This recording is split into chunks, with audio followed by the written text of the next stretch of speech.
আগামী জাতীয় সংসদ নির্বাচনে পিআর পদ্ধতি অন্তর্ভুক্তিসহ ৫ দফা দাবিতে মাগুরায় মানববন্ধন করেছে ইসলামী আন্দোলন বাংলাদেশ। বুধবার মাগুরা শহরের চৌরাঙ্গি মোড়ে প্রেসক্লাবের সামনে এই মানববন্ধন অনুষ্ঠিত হয়। মানববন্ধনে শত শত নেতাকর্মী ও সাধারণ মানুষ ব্যানার ফেস্টুন নিয়ে অংশ নেন।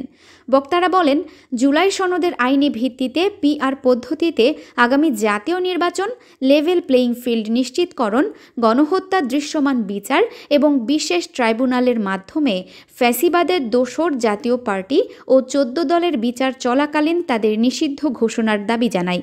মানববন্ধনে ইসলামী আন্দোলন বাংলাদেশ মাগুরা জেলা শাখার সভাপতি মুফতি মোস্তফা কামাল, সহসভাপতি মাওলানা নজিরুল ইসলাম, শ্রমিক নেতা মশিউর রহমান, মাওলানা ওবায়দুল্লাহ, মাওলানা ওসমান গনি সাইফি, আবু হানিফ বিন মোহর সহ অন্যান্য নেতৃবৃন্দ বক্তব্য রাখেন।